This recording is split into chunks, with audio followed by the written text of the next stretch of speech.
ಈ ಮನೆಯಲ್ಲಿ ಅವರಿಗೆ ತೊಂದರೆ ಇವರಿಗೆ ತೊಂದರೆ ಅಂತ ಏನಿಲ್ಲ ಶ್ರೀ. ಹಾಗೂ ನಿನಗೆ ಬೇಸರ ಆದರೆ ಮುಂದೆ ಅಂಜನಲ್ಲಿಗೆ ಇನ್ನೊಂದು ಮಗು ಹಾಕುವಾಗ ನೀನು ಸಹಾಯ ಮಾಡುವಷ್ಟೇ. ಒಬ್ಬರಿಗೊಬ್ಬರು ಪರಸ್ಪರ ಸಹಾಯ ಮಾಡಿಕೊಂಡಿರಬೇಕು ಎಂದರು ನಿರುಪಮ ಸೊಸೆಗೆ ತಿಂಡಿ ತಿನ್ನಿಸುತ್ತಲೇ.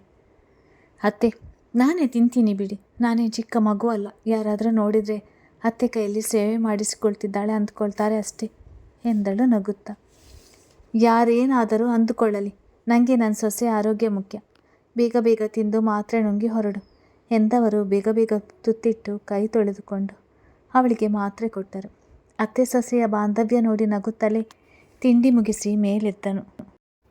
ಹುಷಾರಾಗಿ ಹೋಗಿ ಕರ್ಕೊಂಡು ಬಾ ಅಭಿ, ಇವಳೊಬ್ಳನ್ನೇ ಬಿಟ್ಟು ಎಲ್ಲೂ ಹೋಗಬೇಡ ಎಂದ ನಿರುಪಮ ಮಗನಿಗೆ ಬುದ್ಧಿ ಹೇಳಿ ಕಳುಹಿಸಿದ್ದರು. ಇಬ್ಬರು ಹೊತ್ತ ಕಾರು ವರ್ಮ ಮನೆಯಿಂದ ರಸ್ತೆಗಿಳಿದು ಸಾಗಿತು. ಮುಳುಗುತ್ತಿದ್ದ ಮಗನ ಬದುಕು ದಡ ಸೇರಿದ ಸಂತೋಷ ನಿರುಪಮ ಅವರಿಗೆ. ಅವರಿಬ್ಬರು ಹೋಗಾಯಿತು. ಇನ್ನು ನೀನೇನು ನಿಂತ್ಕೊಂಡು ನೋಡ್ತಾ ಇದೆಯಾ? ಬಾ, ನನಗಿಲ್ಲಿ ಒಂದು ಲೋಟ ಕಾಫಿ ಕೊಡು. ನನಗೋಸ್ಕರ ಒಂದಿನ ಎದ್ದು ಈ ರೀತಿ ಅಡುಗೆ ಮಾಡಿ ಕೊಟ್ಟಿದ್ಯಾ? ಬಾಗಿಲಲ್ಲಿ ನಿಂತು ಹೊರಗಡೆ ಕಳಿಸಿದ್ಯಾ? ನೋಡಲಿಲ್ಲ, ಆದರೆ ಮಗನಿಗೆ ಆದರೆ ಅರ್ಧ ರಾತ್ರಿಯಲ್ಲಾದರೂ ಸರಿ ಎದ್ದು ಬರ್ತೀಯಾ ಎಂದರು ಅಶೋಕ್ ಮಡದಿಯನ್ನು ಕಾಡಿಸುತ್ತಾ. ನಿಮ್ಗೇನ್ರಿ ಹುರಿ? ನಿಮಗೆ ಅಷ್ಟೊಂದು ಹೊಟ್ಟೆ ಉರಿ ಇದ್ದರೆ ನೀವು ಕೇಳಿ ಮಾಡಿಸಿಕೊಂಡು ತಿನ್ನಿ. ಬೇಡ ಅಂದವರು ಯಾರು? ಆದರೆ ನನ್ನ ಮಗ ಸೊಸೆ ಮೇಲೆ ಕಣ್ಣು ಹಾಕಬೇಡಿ ಅಷ್ಟೇ ಎಂದರು ನಿರುಪಮ ಮೂತಿ ತಿರುವಿಕೊಂಡು ಗಂಡನಿಗೆ ದಬಾಯಿಸಿ. ಅಯ್ಯೋ, ಇದೊಳ್ಳೆ ಕತೆ ಆಯ್ತಲ್ಲ ಮಾರೈತಿ. ನಾನು ಹೆತ್ತ ಮಗ ಅವನ ಮೇಲೆ ನಾನೆಂಥ ಹೊಟ್ಟೆ ಹುರಿ ಪಡಲಿ? ನಾನು ಒಂದು ಮಾತು ಕೇಳಿದರೆ ಅವನೇ ಎಲ್ಲ ಬಿಟ್ಟು ಕೊಡ್ತಾನೆ ಎಂದರು ಅಶೋಕ್ ಹಾಸ್ಯವಾಗಿ. ಅವರ ಮಾತಿನಲ್ಲಿ ಮಗನ ಮೇಲಿದ್ದ ಹೆಮ್ಮೆ ಕಾಣಿಸಿತ್ತು. ಹಾಂ, ಅವನು ನಂತರ ಒಳ್ಳೆಯ ಮಗ. ಅದೇ ನಿಮ್ಮ ಕಿರಿಪುತ್ರನ ಕೇಳಿ ನೋಡಿ, ಸರಿಯಾಗಿ ಅಂದು ಹೋಗ್ತಾನೆ, ಗಂಟಲು ಹರಿಯುವಂತೆ. ನಾನು ವಾದ ಮಾಡೋದು ನಿಮಗೆ ಯಾಕೆ ಕೊಡಲಿ ಅಂತ ಎಂದರು ನಿರುಪಮ ಗಂಡನಿಗೆ ಪೈಪೋಟಿ ಕೊಡುವಂತೆ. ಹೌದು ರೀ ಎಂದವರಲ್ಲಿ ಮಕ್ಕಳ ಬಗ್ಗೆ ಅಗಾಧವಾದ ಪ್ರೇಮವಿದೆ. ಸರಿ ಸರಿ ಬಾ, ಒಳಗೆ ಶೀತದಲ್ಲಿ ಹೊರಗಡೆ ಇರಬೇಡ. ಅವರಿಬ್ಬರು ಇನ್ನೂ ಸಂಜೆನೇ ಬರೋದು ಎಂದ ಅಶೋಕ್ ಮಡದಿಯ ಹೆಗಲು ಬಳಸಿ ಒಳ ಕರೆದುಕೊಂಡು ಬಂದರು. ನಮ್ಮ ಅಭಿ ನಿನ್ನೆ ಮೊನ್ನೆ ನನ್ನ ಕಣ್ಣ ಮುಂದೆ ಆಡಿದ ಮಗನಂತೆ ಇದ್ದ. ಈಗ ಅವನೇ ತಂದೆ ಸ್ಥಾನಕ್ಕೆ ಹೋಗ್ತಿದ್ದಾನೆ. ನನಗಂತೂ ನಂಬೋಕೆ ಆಗ್ತಿಲ್ಲ. ಮಕ್ಕಳು ಎಷ್ಟು ಬೇಗ ದೊಡ್ಡವರಾಗಿದ್ದಾರೆ ಎಂದವರ ಮನದ ಜೊತೆ ಕಣ್ಣು ತುಂಬಿ ಬಂತು ನಿರುಪಮರಿಗೆ. ತಾಯಿಗೆ ಮಗ ಎಷ್ಟೇ ದೊಡ್ಡವರಾದರೂ ಚಿಕ್ಕವನಂತೆ ಕಾಣೋದು. ಅಭಿ ವಯಸ್ಸಲ್ಲಿ ನನಗೆ ಇಬ್ಬರು ಮಕ್ಕಳು ಆಗಿದ್ದರು. ಇಶಾನ್ 2 ವರ್ಷದ ಮಗು ಆಗಿದ್ದ. ಯಾವ ಕಾಲಕ್ಕೆ ಏನು ಆಗಬೇಕು ಅದು ಆದಾಗಲೇ ಚೆಂದ.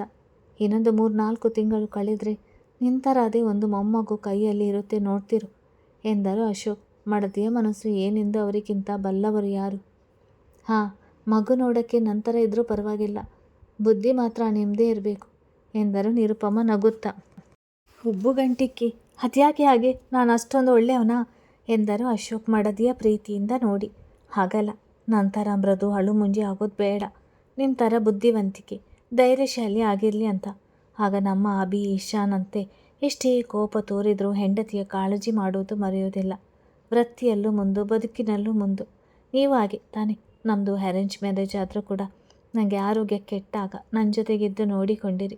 ನನ್ನ ಮೊಮ್ಮಗು ಕೂಡ ಹಾಗೇ ಇರಲಿ ಎಂದರು ಅರ್ಥಗರ್ಭಿತವಾಗಿ ನಕ್ಕು. ನಿಜ, ಏನು ಮಾಡೋದು? ನನಗೆ ನಿನ್ನ ಬಿಟ್ಟು ಇರಲು ಆಗೋದಿಲ್ಲ. ಇರುವುದು ಒಬ್ಬಳೆ ಹೆಂಡತಿ. ಗಂಡ ಇಲ್ಲದೆ ಹೆಂಡತಿ ಇಡೀ ಕುಟುಂಬವನ್ನು ನಿರ್ವಹಿಸುವಳು. ಆದರೆ ಹೆಂಡತಿ ಇಲ್ಲದ ಮನೆಯೇ ಅಲ್ಲ. ಗಂಡಿಗೆ ಜೀವನ ಸಂಗಾತಿ ಮುಖ್ಯ ಎಂದರು. ತಾವು ನಕ್ಕು. ಮಡದಿ ಎಂದರೆ ಜಾಸ್ತಿಯೇ ಪ್ರೀತಿ. ಹಾಂ ಬನ್ನಿ, ನಿಮಗೆ ಕಾಫಿ ಕೊಡ್ತೀನಿ ಎಂದವರ ಮಾತಿಗೆ ನಕ್ಕು ಸುಮ್ಮನಾದರು ಅಶೋಕ್. ವಯಸ್ಸು ಹಿರಿಯದಾದರೂ ಪ್ರೀತಿಯ ಚಿಲುಮೆ ಯಾವಾಗಲೂ ನೂತನ. ಅಭಿ ಶ್ರೀನಿಕ ಸವಾರಿ ನೂತನ್ ಮನೆಯವರೆಗೆ ಸಾಗಿತು. ನೂತನ್ ಕುಟುಂಬ ಮೊದಲು ಸಿಟಿಯಲ್ಲಿ ಇದ್ದರು. ನಂತರ ಅವರ ತಂದೆ ಬೇರೆ ಮನೆ ಕಟ್ಟುವ ಸಲುವಾಗಿ ಹೊರಗಡೆ ಸೈಟ್ ತೆಗೆದುಕೊಂಡು ಸಿಟಿಯಿಂದ 8-10 ಕಿಲೋಮೀಟರ್ ಆಚೆ ಮನೆ ಕಟ್ಟಿದ್ದರು. ನೂತನ್ ಮನೆಯ ಮುಂದೆ ಗಾಡಿ ನಿಲ್ಲಿಸಿ ಶ್ರೀನಿಕಳ ಕೈ ಹಿಡಿದು ಒಳ ಕರೆದುಕೊಂಡು ಹೋದನು. ಅಭಿ ಅವರಾಗಲೇ ಎದ್ದು ಮಾತುಕತೆಯಲ್ಲಿ ಬ್ಯುಸಿ ಇದ್ದರು. ಅಭಿ ಬಾಪ ಒಳಗೆ, ಈಗ ತಾನೇ ನಿನ್ನ ನೆನೆಸ್ಕೊಳ್ತಾ ಇದ್ವಿ, ಇನ್ನೂ ಬರಲಿಲ್ಲ ಅಂತ. ರಾತ್ರಿಯೇ ಬರುತ್ತಾನೆ ಎಂದರು ನೂತನ್ ತಾಯಿ ಆತ್ಮೀಯವಾಗಿ ಬರಮಾಡಿಕೊಂಡು. ಅವನು ನಮ್ಮನೆ ಕೆಲಸಕ್ಕೆ ಬರಲ್ಲ ಅಮ್ಮ. ಅದೇ ಅವನ ಮದುವೆ ಇದ್ದಾಗ ನಾವು ವಾರಕ್ಕೆ ಮುಂಚೆ ಹೋಗಬೇಕು ಎಂದನು ನೂತನ್ ಹುಸಿ ಮುನಿಸಿನಿಂದ. ಲೋ, ಮನೆಯಲ್ಲಿ ಕೆಲಸ ಇತ್ತು ಕಣೋ, ನೀನು ಬೇರೆ ಇವಳನ್ನು ಕರ್ಕೊಂಡು ಬಂದೆ. ಶ್ರೀನಿಕನ ಈ ಸಮಯದಲ್ಲಿ ರಾತ್ರಿ ಕರ್ಕೊಂಡು ಬರೋಕ್ಕೆ ಆಗುತ್ತಾ? ಇದಿನ್ನು ಶಾಪಿಂಗ್ ತಾನೆ, ಮದುವೆಗೆ ಬೇಗ ಬರ್ತೀನಿ ಬಿಡು ಎಂದನು ಅಭಿ ಗಿಳಿಯನ್ನು ಹೆಗಲು ಬಲಸಿ ಸಮಾಧಾನ ಮಾಡಿ. ಬರೀ ಕತೆ ಹೇಳ್ತೀಯ. ಶಾಪಿಂಗ್ ಆದರೂ ಏನೋ ಎಷ್ಟು ಕೆಲಸ ಇದೆ ಗೊತ್ತಾ. ಮದುವೆಗೆ 15 ದಿನ ಇದೆ ಅಷ್ಟೇ. ನಮ್ಮಮ್ಮ ಕೊಟ್ಟಿರುವ ಲಿಸ್ಟ್ ನೋಡಿದರೆ 3 ದಿನ ಬೇಕು ತರೋಕ್ಕೆ ಎಂದನು ನೂತನ್ ಮುಖ ಸಿಂಡರಿಸಿ ಕೋಪದಿಂದ. ನೋಡಪ್ಪ ಅಭಿ, ಮದುವೆಗೆ ವಾರ ಇದೆ ಅಷ್ಟೇ. ಇವನು ಮದುವೆ ಕೆಲಸಕ್ಕೆ ಈಗ ರಜೆ ಹಾಕಿದ್ದಾನೆ. ನಮಗೆ ಇರೋನು ಇವನೊಬ್ಬನೇ ಮಗ. ಹೇಗೆ ಬೇಕೋ ಹಾಗೆ ಮಾಡೋಕ್ಕೆ ಆಗುತ್ತಾ? ಅದಕ್ಕೆ ನೆಂಟರಿಷ್ಟರಿಗೆ ಬಟ್ಟೆ ತಗೋಬೇಕು, ಬರುವವರಿಗೆ ಬೆಳ್ಳಿ ದೀಪ ಕೊಡಬೇಕು, ತಗೊಂಡು ಬಾ ಅಂತ ಹೇಳಿದರೆ ರಾತ್ರಿಯಿಂದ ಹೀಗೆ ಕುಣಿತಿದ್ದಾನೆ ಎಂದರು ನೂತನ್ ತಾಯಿ ಮಗನ ಮೇಲೆ ರೇಗಿದಂತೆ. ಯಾಕೋ ಕಂದ, ಆಂಟಿಗೆ ಇಷ್ಟ ಬಂದಂತೆ ಮಾಡಲಿ ಬಿಡು, ನಿಂಗೇನು ಎಂದನು ಅಭಿ ನೂತನ್ಗೆ. ಸುಮ್ಮನಿರೋ ನೀನು. ಇರೋದು ನಾನೊಬ್ಬ ಮಗ. ನಾನು ಮದುವೆನೇ ಆಗೋಲ್ಲ, ಇಲ್ಲ ಇವರು ಹೇಳಿದ್ದು ತರೋಕ್ಕೆ ಹೋಗೋಲ್ಲ. ಅದೆಲ್ಲ ತಂದು ಪ್ಯಾಕಿಂಗ್ ಮಾಡಿ ಕೊಡುವಷ್ಟರಲ್ಲಿ ಸಾಕಾಗ್ತದೆ. ಅದರ ಬದಲು ಸುಮ್ಮನೆ ಏನಾದರೂ ರೆಡಿಮೇಡಿಗೆ ಕೊಡು ಅಂತ ಅಂದರೆ ಕೇಳ್ತಿಲ್ಲ ಎಂದರು ನೂತನ್ ರೇಗಿದಂತೆ ಅಭಿಯ ಮೇಲೆ. ಬೇರೆ ಏನು ಕೊಡಲಿ? ಬಂದವರ ಕೈಗೆ ಒಂದೊಂದು ತೆಂಗಿನಕಾಯಿ ಕೊಡಲಾ? ನಾನಂತೂ ಬೆಳ್ಳಿ ದೀಪ ಕೊಡೋದೇ. ಇವತ್ತು ಆರ್ಡ್ರ್ ಕೊಟ್ಟು ಬಾ, ಇನ್ನೊಂದು ವಾರ ಬಿಟ್ಟು ಬರುತ್ತೆ. ಹಾಗೆ ಒಳ್ಳೆಯ ಕ್ವಾಲಿಟಿ ಸೀರೆ ನೋಡಿ ಆರ್ಡ್ರ್ ಕೊಡು ಎಂದರು ನೂತನ್ ತಾಯಿ ಗಂಭೀರವಾಗಿ ಆದೇಶ ನೀಡಿ. ಹಾಂ ಕೊಡ್ತೀನಿ. ಇನ್ನು ನಿನ್ನ ಸೊಸೆ ದೊಡ್ಡ ಲೀಸ್ಟ್ ಬರೆದು ಕೂತಿದ್ದಾಳೆ. ಅದರ ಜೊತೆಗೆ ಇದು ಬೇರೆ ಕೊಡು, ಎಲ್ಲ ನನ್ನ ಕರ್ಮ ಎಂದನು ಸಿಡಿಮಿಡಿಗೊಂಡು. ಇದನ್ನು ಪ್ರೀತಿ ಮಾಡೋ ಮುಂಚೆ ಯೋಚನೆ ಮಾಡಬೇಕಾಗಿತ್ತು. ಈಗ ನನ್ನನ್ನೇನು ಕೇಳೋದು? ಹೋಗಿ ಅವಳಿಗೆ ಒಳ್ಳೆಯ ದುಬಾರಿ ಸೀರೆ ಕೊಡಿಸು ನಮ್ಮ ಕಡೆಯಿಂದ ಎಂದರು ನೂತನ್ ತಾಯಿ ಮಗನ ಮೂತಿ ತಿವಿದು. ನೀವು ಬರೋಲ್ವಾ ಆಂಟಿ? ಅಲ್ಲೆಲ್ಲ ನಮಗೆ ಸರಿಯಾಗಿ ಏನೂ ಗೊತ್ತಾಗೋಲ್ಲ ಎಂದನು ಅಭಿ. ಇಲ್ಲ ಅಭಿ, ನಾವಿನ್ನೂ ಮದುವೆ ಪತ್ರಿಕೆ ಹಂಚೋಕ್ಕೆ ಹೋಗಬೇಕು. ಮದುವೆಗೆ ಜಾಸ್ತಿ ಸಮಯ ಇಲ್ಲ. ಇವನ ಜೊತೆ ನಯನ ಬರ್ತಾಳೆ. ನೀನು ನಿನ್ನ ಹೆಂಡತಿ ಹೋಗಿ ಕರಣ್ ಬರ್ತಾನಂತೆ. ನೀವೇ ಸಾಕು. ಹೀಗಿನ ಹುಡುಗರು ನಾವು ಹೇಳಿದಂತೆ ಬಟ್ಟೆ ತಗೊಳ್ಳಲ್ಲ. ನಾವು ಬಂದು ಸಮಯ ಹಾಳು ಎಂದರು ಎಲ್ಲ ಜವಾಬ್ದಾರಿ ಅವರ ಮೇಲೆ ಹಾಕಿ. ನಾನಂತೂ ಜಾಸ್ತಿ ಓಡಾಡಲ್ಲ. ನಾನು ಕೊಡಿಸಿದ್ದು ಅವಳು ತಗೋಬೇಕು, ಇಲ್ಲ ಶೋರೂಮ್ನಲ್ಲಿ ತಲೆಗೆ ಬಾರಿಸ್ತೀನಿ ಅಷ್ಟೇ ಎಂದನು ತಾಯಿಯ ಮೇಲಿನ ಸಿಟ್ಟು ನಯನ ಮೇಲೆ ತೋರಿಸುತ್ತ. ಸರಿ ಹೋಗು ಹೋಗು, ಕಂಡಿದ್ದೀನಿ ಎಂದು ಮಗನ ಅನುಕಿಸಿಯೇ ಹೋದರು ನೂತನ್ ತಾಯಿ. ಯಾಕೋ ಕಂದ, ಆಂಟಿಗೆ ಬೇಸರ ಮಾಡ್ತೀಯ? ಅವರಿಗೂ ನಿನ್ನ ಮದುವೆ ಬಗ್ಗೆ ಕನಸು ಇರೋದಿಲ್ವಾ ಎಂದನು ಅಭಿ ಗೆಳೆಯನ ಸಮಾಧಾನ ಮಾಡಿ. ಇರುತ್ತೆ ಮಗ, ಮದುವೆಗೆ 15 ದಿನ ಇದೆ ಅಷ್ಟೇ. ಕಾಲೇಜ್ನಲ್ಲಿ ಬಂಡಿಗಟ್ಟಲ್ಲಿ ಕೆಲಸ ಇದೆ. ನಮ್ಮ ಅಮ್ಮನಿಗೆ ಹೇಳಿದರೆ ಅರ್ಥ ಆಗೋಲ್ಲ. ಎಲ್ಲ ಒಟ್ಟಿಗೆ ಇವತ್ತೇ ಆಗಬೇಕು ಅಂತಾರೆ. ಇನ್ನು ಬಟ್ಟೆ ಒಡವೆ ಅಂತ ನೋಡಿ ಖರೀದಿಸಿ ಬರುವಷ್ಟರಲ್ಲಿ ಹೆಣ ಬೀಳುತ್ತದೆ ನಂದು. ಇನ್ನು ಮಂಟಪಕ್ಕೆ ಅಡ್ವಾನ್ಸ್ ಕೊಡಬೇಕು, ಅಡುಗೆ ಡೆಕೋರೇಷನ್ ಮಾಡುವವರಿಗೆ ಹೇಳಬೇಕು. ಯಾವ ಕೆಲಸವೂ ಆಗಿಲ್ಲ ಎಂದನು ನೂತನ್ ಚಿಂತೆಯಿಂದ. ಇರುವವನೊಬ್ಬ ಏನೇನು ಅಂತ ಮಾಡುವನು. ಯಾಕೆ ಆಗಂತೀಯ? ಅದೆಲ್ಲ ನಾನು ಕರಣ್ ಮಾಡ್ತೀವಿ. ಈಗ ಸೀರೆ ಒಡವೆ ನೋಡೋಕ್ಕೆ ನಯನಂಗೆ ಶ್ರೀನಿಕಾ ವೇದ ಸಹಾಯ ಮಾಡ್ತಾರೆ ಬಿಡು. ಟೆನ್ಷನ್ ತಗೋಬೇಡ. ಒಬ್ಬನೇ ಮಗ ಅಲ್ವಾ, ಅದಕ್ಕೆ ಹೊರೆ ಅನಿಸುತ್ತೆ ಎಂದನು ಅಭಿ ಅವನ ಮನಸ್ಸು ಅರ್ಥ ಮಾಡಿಕೊಂಡು. ಗೊತ್ತಿಲ್ಲ ಮಗ, ಯಾಕೋ ಮದುವೆ ಫಿಕ್ಸ್ ಆದಾಗಿನಿಂದ ಒಂಥರ ಭಯ. ನಾನು ಒಳ್ಳೆಯ ಗಂಡ ಆಗ್ತೀನಾ ಅಂತ. ಇಷ್ಟು ದಿನ ಹೇಗೋ ಒಬ್ಬನೇ ಬ್ಯಾಚುಲರ್ ಆಗಿದ್ದೆ. ಇನ್ನು ಮುಂದೆ ನಯನ ಇರ್ತಾಳೆ, ಅವಳ ಜೊತೆ ಮುಂದೆ ಜೀವನ ಹೇಗೆ ಅಂತ ಎಂದನು. ಅವನ ಮುಖದಲ್ಲಿ ಚಿಂತೆಯ ಗೆರೆಗಳು ಸ್ಪಷ್ಟ. ಏನಾಗೋಲ್ಲ, ನನಗೂ ಮೊದಲು ಹಾಗೆ ಅನಿಸಿದ್ದು. ಈಗ ನೋಡು, ಆಗಲೇ ಮಗು ಬರ್ತಿದೆ. ಮದುವೆ ಆದಮೇಲೆ ನೀನೇ ಹೊಂದಿಕೊಳ್ತೀಯ ಬಿಡು. ನಯನ ಏನು ಹೊರಗಡೆ ಹುಡುಗಿ ಅಲ್ಲ, ನೀನೇ ಪ್ರೀತಿಸಿದ ಹುಡುಗಿ ತಾನೆ ಎಂದನು ಅಭಿ. ಶ್ರೀ ಅವರ ಮಾತಿಗೆ ಕಿವಿಯಾಗಿದ್ದಳು. ಏನಪ್ಪ ನಿಂಗೆ ಶ್ರೀನಿಕಾ ಬದಲು ಜೀವಿತ ಜೋಡಿ ಆಗಿದ್ದರೆ ಹೇಗಿರ್ತಿತ್ತು ಅಂತ ನೆನೆಸ್ಕೊಂಡ್ರೆ ನಗು ಬರುತ್ತೆ ಎಂದ ನೂತನ್ ಮಾತಿಗೆ ಶ್ರೀ ಮೂತಿ ತಿರುವಿದರೆ ಅಭಿ ಪೆಚ್ಚಾದನು. ನಗು ಯಾಕೆ? ಅವಳನ್ನು ಮದುವೆ ಆಗಿದ್ದರೆ ನಾನು ಒಂದು ಸಾರಿ ಗದರಿದ್ರೆ ಮೂಲೆ ಸೇರುವಳು. ಆದರೆ ಇವಳು ನೋಡು, ನನ್ನ ಯಾಮಾರಿಸಿ ಮಗು ಕೊಡ್ತಿದ್ದಾಳೆ ಎಂದವನಿಗೆ ಬೆನ್ನಿಗೆ ಒಂದು ಹೊಡೆದಳು ಶ್ರೀನಿಕಾ ಕೋಪದಿಂದ. ಯಾಕೆ, ಭಜನೆ ತಿಂದಿದ್ದು ಜಾಸ್ತಿ ಆಯಿತಾ ಎಂದನು ಅಭಿ ಅವಳು ಹೊಡೆದ ಜಾಗ ಉಜ್ಜಿಕೊಳ್ಳುತ್ತಾ. ಇನ್ನೊಂದು ಕೊಡು ಶ್ರೀನಿಕಾ, ಈ ನನ್ನ ಮಗನಿಗೆ. ಆ ಕರಣ್ ಜೊತೆ ಸೇರಿ ಬರೀ ಬಿಸ್ನೆಸ್ ಅಂತ ಸಾಯೋನು. ನೀನು ಬಂದಮೇಲೆ ಮನ ಅಂತ ಬರುವುದೇ ಇಲ್ಲ. ಕಂಪನಿಯಲ್ಲಿ ಮಲಗುತ್ತಿದ್ದ. ಜೀವಿತ ಆಗಿದ್ದರೆ ಸದ್ಯ ದುಡ್ಡು ಕೊಟ್ಟರೆ ಸಾಕು ಅಂತ ಇವನ ಬಗ್ಗೆ ತಲೆ ಕೆಡಿಸಿಕೊಳ್ಳದೆ ಫ್ರೆಂಡ್ಸ್ ಜೊತೆ ಪಬ್ ಸೇರೋಳು. ಆಗ ಇವನಿಗೆ ತೃಪ್ತಿ ಆಗೋದು ಎಂದನು. ನೂತನ್ ವರ್ಮ ಮನೆಯ ಹತ್ತಿರದಿಂದ ನೋಡಿದಾನಲ್ಲ. ಹೀಗೇನು, ನಾನು ಪಬ್ಗೆ ಹೋಗ್ತೀನಿ ಬಿಡಿ, ಅದಕ್ಕೇನು ಮಹಾ ಕಷ್ಟಪಡಬೇಕಾ ಎಂದಳು ಶ್ರೀನಿಕಾ ಮಾಮೂಲಿಯಾಗಿ. ಮುಖ ಸಿಂಡರಿಸಿದ ಅಭಿ. ಹೋಗ್ತೀಯಾ? ಹೋಗೋದೇನು ಮಾಡ್ತೀಯಾ? ಕಳಿಸೋನು ಆದರೆ ಮಾಲ್ಡೀವ್ಸ್ಗೂ ಹೋಗ್ತೀಯಾ? ಮುಚ್ಕೊಂಡು ಜರುಗಿ ಕೂತ್ಕೊಳ್ಳೆ. 2 ಕೊಟ್ಟರೆ ಮೂತಿ ಕಿತ್ತೋಗ್ಬೇಕು. ಪಬ್ಗೆ ಹೋಗ್ತಾಳಂತೆ ಎಂದನು ವಾಲಿದಂತೆ ಕೂತವಳ ಮೇಲೆ ರೇಗಿ. ಅವನನ್ನೇ ಗುರಾಯಿಸಿ ಕಿಟಕಿ ಪಕ್ಕ ಕೂತಳು ಶ್ರೀ. ಲೋ, ಯಾಕೋ ನನ್ನ ತಂಗಿಗೆ ಬೈತೀಯಾ? ಶ್ರೀ, ಹೆದರಬೇಡ, ನಾನಿದ್ದೀನಿ. ಇವನಿಗೆ 2 ಕೊಡು. ಎಂದನು ನೂತನ್ ಶ್ರೀನಿ ಕಳ ಹುರಿದುಂಬಿಸಿ. ಹಾಂ ಕೊಡ್ತಾಳೆ ನಡಿ, ನಾನಂಗೆ ನಿನ್ನ ಪ್ರೇಮ ಪುರಾಣ ಹೇಳ್ತೀನಿ. ನಾವು ಕಾಲೇಜ್ನಲ್ಲಿ ಓದುವಾಗ ಅದು ಯಾರಿಗೋ ಲೆಟರ್ ಕೊಟ್ಟಿದೆಯಲ್ಲ, ಅವಳ ಹೆಸರು ಎಂದನು ಅಭಿ ನೆನಪು ಮಾಡಿಕೊಳ್ಳುವಂತೆ. ಬೇಡ ತಂದೆ, ಅದೆಲ್ಲ ಓದುವಾಗ ಕಾಲೇಜ್ನಲ್ಲಿ ತಮಾಷೆಯಾಗಿ ಮಾಡಿದ್ದು. ಈಗಲೇ ನಾನು ಕಾಲೇಜ್ಗೆ ಬರುವ ಹೆಣ್ಣು ಹುಡುಗಿಯರಿಗೆ ಕಾಳು ಹಾಕ್ತೀನಿ ಅಂತ ಅನುಮಾನ ಪಡ್ತಾಳೆ. ಇನ್ನು ನೀನು ಫಿಟ್ಟಿಂಗ್ ಇಟ್ಟರೆ ಅಷ್ಟೇ ಕತೆ ಎಂದ ನೂತನ್ ಮಾತಿಗೆ ನಕ್ಕ ಅಭಿ. ಸರಿ ಬಿಡು ಎಂದು ಹಿಂದೆ ಸರಿದು ಹಾಗೆ ಸೀಟಿಗೆ ಹೊರಗಿದನು. ಶೋರೂಮ್ ಬಳಿ ಆಗಲೇ ಕರಣ್, ವೇದ, ನಯನ ಬಂದಿದ್ದರು. ಕರಣ್ ಬರುವಾಗ ಕರೆದುಕೊಂಡು ಬಂದಿದ್ದನು. ಒಂದೇ ದಿನದಲ್ಲಿ ಕೆಲಸ ಮುಗಿಯಲಿ ಎಂದು ಬೇಗ ಬಂದಿದ್ದರು. ಅಭಿ ಮೊದಲೇ ಕರೆ ಮಾಡಿ ಶೋರೂಮ್ನವರಿಗೆ ಬೇಗ ಅಂಗಡಿ ತೆಗೆಯುವಂತೆ ಹೇಳಿದ್ದನು. ದೊಡ್ಡ ಮದುವೆ ಆರ್ಡ್ರ್ ಬಂದಾಗ ಆತ ಒಪ್ಪಿ ಬೇಗನೆ ಬಂದಿದ್ದನು. ಬಂದು ತುಂಬ ಹೊತ್ತಾಯಿತು ಕರಣ್, ನಾವು ನೂತನ್ ಮನೆಗೆ ಹೋಗಿ ವಾಪಸ್ ಇಲ್ಲಿಗೆ ಬಂದಿದ್ದು ತಡ ಆಯಿತು ಅನಿಸುತ್ತೆ ಎಂದನು ಅಭಿ ಕರಣ್ ಹಲಂಗಿಸಿ ಆತ್ಮೀಯವಾಗಿ. ಹಾಗೇನೂ ಇಲ್ಲ, ಇವಾಗ ಒಂದು 5 ನಿಮಿಷ ಮುಂಚಿತವಾಗಿ ಬಂದ್ವಿ ಅಷ್ಟೇ. ತಿಂಡಿ ಎಲ್ಲ ಆಗಿದೆಯಾ, ಇಲ್ಲ ಹೋಟೆಲ್ನಲ್ಲಿ ತಿನ್ನೋಣ ಎಂದನು ಕರಣ್. ಇಲ್ಲ ನಮ್ಮದೆಲ್ಲ ಆಗಿದೆ, ಬೇಗ ಬಟ್ಟೆ ಹರಿಸಿ ನಡೀರಿ ಎಂದು ಅವಸರಿಸಿ ಒಳಗೆ ಹೋದನು ನೂತನ್. ಅವನಿಂದೆ ಉಳಿದವರು ಹೋದರು. ನೋಡಿ ಮೇಡಮ್, ಇವಳು ಮದುವೆ ಹುಡುಗಿ, 2 ಲಕ್ಷದ ಮೇಲಿನ ಸೀರೆ ತೋರಿಸಿ, ಹಾಗೆ 10,000ದ 30 ಸೀರೆ ತೋರಿಸಿ ಎಂದು ಸೇಲ್ಸ್ ಹುಡುಗಿಗೆ ಹೇಳಿದನು ನೂತನ್.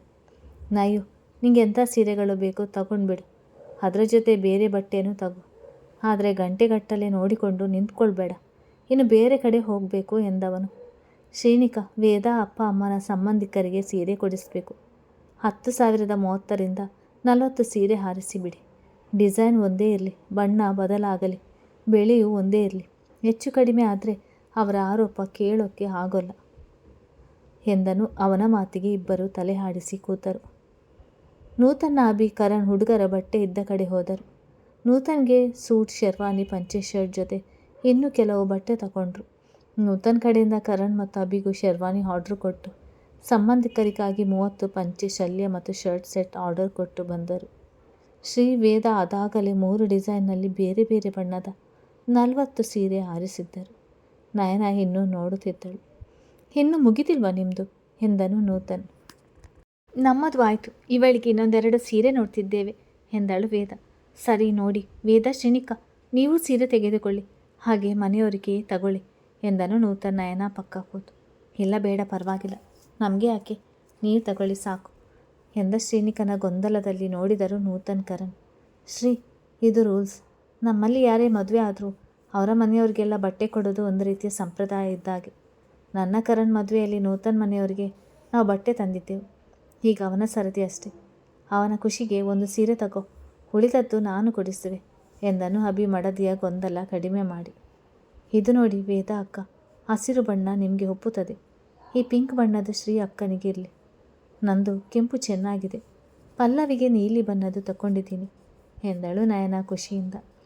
ಅದರ ಬೆಲೆ ನೋಡಿದ ವೇದ, ಇಷ್ಟೊಂದು ದುಡ್ಡಿಂದು ಯಾಕೆ ಎಂದವಳು ಗಂಡನ ಮುಖ ನೋಡಿದಳು. ಅವ ತಲೆ ಆಡಿಸಿದಾಗ ಸುಮ್ಮನಾದಳು. 1.5 ಲಕ್ಷ ರೂಪಾಯಿ ಸೀರೆ ಅದು. ನೂತನ್, ನೀವು ನೋಡ್ತೀರಿ, ನಾನು ಇವಳಿಗೆ ಬೇರೆ ಏನಾದರೂ ಕೊಡಿಸ್ತೀನಿ ಎಂದು ಅಭಿ ಶ್ರೀಯನ್ನು ಕರೆದುಕೊಂಡು ಹೋದರೆ ಕರಣ್ ಜೊತೆ ವೇದ ಕೂಡ ಹೋದಳು. ಶ್ರೀ, ನಾವು ಮದುವೆಗೆ 3 ದಿನ ಮುಂಚೆ ಹೋಗಬೇಕು, ಇಲ್ಲ ಬೇಜಾರು ಮಾಡ್ಕೊಳ್ತಾನೆ, ಅಲ್ಲೆಲ್ಲ ಫಂಕ್ಷನ್ ಚೆನ್ನಾಗಿ ಇರುತ್ತದೆ, ನೀನು ಬಟ್ಟೆ ತಗೋ ಎಂದನು ಅಭಿ ಶ್ರೀನಿಕಳ ಹೆಗಲು ಬರೆಸಿ ಕರೆದುಕೊಂಡು. ನನಗೇನು ಬೇಡ ರೀ, ಮನೆಯಲ್ಲಿ ತುಂಬ ಸೀರೆ ಬಟ್ಟೆ ಇದೆ ಎಂದವಳ ಬಾಯಿ ಮುಚ್ಚಿಸಿ ಒಂದಷ್ಟು ಸೀರೆ ಡ್ರೆಸ್ ಕೊಡಿಸಿದನು. ಅತ್ತ ವೇದ ಸುಸ್ತಾಗುವಂತೆ ಶಾಪಿಂಗ್ ಮಾಡಿದ್ದಳು. ವೇದ, ಇಷ್ಟೊಂದು ಏನು ಈಗಲೇ ಹಾಕ್ಕೊಳ್ತೀಯಾ, ಆಗಾಗ ಬಂದು ತಗೊಂಡು ಹೋಗ್ಬೋದು, ಈಗ ಮದುವೆಗೆ ಬೇಕಾದ ಬಟ್ಟೆ ತಗೋ ಎಂದನು ಮಡದಿಯ ಹಿಂದೆ ಸುತ್ತಿ ಸಾಕಾಗಿ. ನಾನು ಅದಕ್ಕೆ ತಗೋತಿರೋದು, ಮೆಹಂದಿ, ಅರಶಿನ, ಸಂಗೀತ ಶಾಸ್ತ್ರ ಅಂತ ಒಂದು 5-6 ಥರ ಆದರೂ ಬಟ್ಟೆ ಬೇಡವಾ?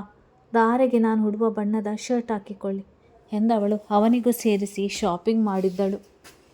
ಸಾಕು ಬಾ, ಮದುವೆ ಅವರದು, ನಮ್ಮದಲ್ಲ, ತಡ ಆದರೆ ಬೈತಾನೆ ಎಂದವನ ಮಾತಿಗೆ ಮುಖ ಊದಿಸಿಕೊಂಡು ಹೋದಳು. ವೇದ ಶಾಪಿಂಗ್ ಎಂದರೆ ತುಂಬ ಇಷ್ಟವಾದ ಕೆಲಸ ಅವಳಿಗೆ. ನೂತನ ಆಗಲೇ ಬಿಲ್ ಕೌಂಟರ್ ಬಳಿ ಲೆಕ್ಕ ಹಾಕಿಸ್ತಿದ್ದ. ಸರ್, ಇದನ್ನು ಬೇರೆ ಬೇರೆ ಬಿಲ್ ಹಾಕಿ ನಾವು ಕೊಡ್ತೀವಿ ಎಂದು ತಮ್ಮದೇ ಬೇರೆ ಇಡಿಸಿದ ಅಭಿ ನೂತನ್ಗೆ ಹೊರೆ ಆಗುವುದು ಅವನಿಗೆ ಬೇಕಾಗಿರಲಿಲ್ಲ. ಅದು ಯಾಕೋ, ಎಲ್ಲ ಒಟ್ಟಿಗೆ ಕೊಡ್ತೀನಿ ಬಿಡು ಎಂದವನು ಬಿಲ್ ತೆಗೆದುಕೊಂಡು ಕಾರ್ಡ್ ಕೊಟ್ಟನು.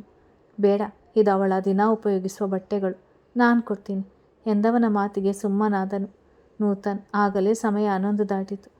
ಬಟ್ಟೆಗಳನ್ನೆಲ್ಲ ಈಗಲೇ ಕೊಡೋಲೋ ಇಲ್ಲ ಮದುವೆಯಲ್ಲಿ ಕೊಡೋಲೋ, ನೀನೇ ತಗೊಂಡು ಹೋಗ್ತೀಯಾ ಎಂದನು ನೂತನ್ ಅಭಿಯ ಬಳಿ. ಬೇಡ, ಆಂಟಿ ಮದುವೆ ಕಾರ್ಡ್ ಕೊಡೋಕ್ಕೆ ಬರುವಾಗ ತಂದು ಕೊಡಲಿ, ನಾನು ತಗೊಂಡೋದ್ರೆ ಅಷ್ಟು ಸರಿ ಬರುವುದಿಲ್ಲ. ಸರಿ ನಡೀರಿ, ಒಡವೆ ತಗೋಬೇಕು, ಅದಕ್ಕೆ ಇನ್ನಷ್ಟೊತ್ತು ಆಗುತ್ತೋ ಎಂದು ನೂತನ್ ತಲೆ ಹೊತ್ತಿಕೊಂಡು ಅವನಿಗೆ ನಯನ ಜೊತೆ ಕೂತು ಸೀರೆ ಆರಿಸುವುದರಲ್ಲಿ ಸುಸ್ತಾಗಿತ್ತು. ಅದು ಬೇಗ ಆಗುತ್ತೆ, ನೀನೇನು 30 ಸೀರೆ ತಗೊಂಡಾಗಿನ ನೆಂಟರಿಷ್ಟರಿಗೆ 30 ಚಿನ್ನದ ಸರ ತಗೋ ಎಂದನು ಕರಣ್ ಹಾಸ್ಯಾಸ್ಪದವಾಗಿ. ಅವನನ್ನು ಗುರಾಯಿಸಿದನು ನೂತನ್. ಬನ್ನಿ ಒಳಗಡೆ, ತಡ ಆಗುತ್ತೆ, ಬೇಗ ಮನೆ ಸೇರಬೇಕು ಎಂದು ಮಾತನಾಡುತ್ತಾ ಒಡವೆ ನೋಡುತ್ತಾ ಕುಳಿತರು ಅಭಿ ಕರಣ್. ಅಲ್ಲಿಗೆ ಮಾಮೂಲಿ ಗ್ರಾಹಕ ಆಗಿದ್ದರಿಂದ ಮ್ಯಾನೇಜರ್ ಖುದ್ದಾಗಿ ಬಂದು ಡಿಸೈನ್ ತೋರಿಸಿದ್ದರು. ಧಾರೆಗೆ ಚಿನ್ನದ ಮಾಂಗಲ್ಯ ಸರ, ನೆಕ್ಲೆಸ್, ದೊಡ್ಡ ಹಾರ, ಡಾಬು, ಬಾಳೆ ಜುಮ್ಕಿ, ಉಂಗುರ ಜೊತೆಗೆ ಬೆಳ್ಳಿ ಕಾಲುಂಗುರ, ಕಾಲ್ಗೆಜ್ಜೆಗೆ ಕೂಡ ತೆಗೆದುಕೊಂಡಳು. ರಿಸೆಪ್ಷನ್ಗಾಗಿ ಡೈಮಂಡ್ ನೆಟ್ ಸೆಟ್ ಆರಿಸಿದಳು. ಅಭಿಶ್ರೀಯನ್ನು ಒತ್ತಾಯ ಮಾಡಿದರೂ ಏನು ಬೇಡವೆಂದವಳಿಗೆ ತಿಳಿಯದಂತೆ ಒಂದು ಜೊತೆ ಬೆಳ್ಳಿ ಕಾಲ್ಗೆಜ್ಜೆ ಖರೀದಿಸಿದ್ದನು. ನೂತನ್ ತಾಯಿಯ ಮಾತಿನಂತೆ 2,000 ಬೆಳ್ಳಿಯ ಜೋಡಿ ದೀಪಗಳನ್ನು ಪ್ಯಾಕ್ ಮಾಡಿಕೊಂಡು ಆರ್ಡರ್ ಕೊಟ್ಟು ಬಿಲ್ ಪೇ ಮಾಡಿ ಹೊರಬಂದನು. ಅಭಿ ಕರಣ್ಗೆ ಇದು ಅಭ್ಯಾಸವಾಗಿದ್ದರಿಂದ ಏನೂ ಅನಿಸದಿದ್ದರು. ಪ್ರತಿಯೊಂದನ್ನು ತುಂಬ ಸೂಕ್ಷ್ಮವಾಗಿ ಆರಿಸುವುದು ಕಷ್ಟವೇ ಎನಿಸಿತು. ಅದು ಹೆಂಗಸರಿಗೆ ಸರಿ ಎಂಬ ನಿರ್ಧಾರಕ್ಕೆ ಬಂದಿದ್ದರು. ಹೋಟೆಲ್ನಲ್ಲಿ ಊಟ ಮುಗಿಸಿ ಮಂಟಪಕ್ಕೆ ಮತ್ತು ಅಡುಗೆ ಮಾಡುವವರಿಗೆ ಅಡ್ವಾನ್ಸ್ ಕೊಟ್ಟು ಇವೆಂಟ್ ಕಂಪನಿಯವರಿಗೆ ಆರ್ಡರ್ ಕೊಟ್ಟು ಮನೆಯ ದಾರಿ ಹಿಡಿಯುವಷ್ಟರಲ್ಲಿ ಸಂಜೆ ಆಗಿತ್ತು. ಕರಣ್ ನೂತನ್ ನಯನಳನ್ನು ತಾನೇ ಡ್ರಾಪ್ ಮಾಡುವುದಾಗಿ ಹೇಳಿದ್ದರಿಂದ ಅಭಿ ಹೆಂಡತಿಯ ಜೊತೆ ಮನೆಗೆ ವಾಪಸ್ಸಾಗಿದ್ದನು. ಮನೆಯ ಬಾಗಿಲಿನಲ್ಲಿ ಇನ್ನೂ ತಮಗಾಗಿ ಕಾಯುತ್ತಿದ್ದ ತಾಯಿಯ ನೋಡಿ ಅಭಿಯ ಮನಸ್ಸು ತುಂಬಿದರೆ ಶ್ರೀಗೆ ತನ್ನ ಇನ್ನೊಬ್ಬ ತಾಯಿಯ ನೋಡಿದ ಭಾವ ಆವರಿಸಿತ್ತು. ಕತೆ ಮುಂದುವರಿಯುತ್ತದೆ. ಹಾಗೆ ಚಾನಲನ್ನು ಸಬ್ಸ್ಕ್ರೈಬ್ ಮಾಡೋದು ಮತ್ತು ಲೈಕ್ ಮಾಡಿ ಶೇರ್ ಮಾಡೋದನ್ನು ಮರೆಯಬೇಡಿ.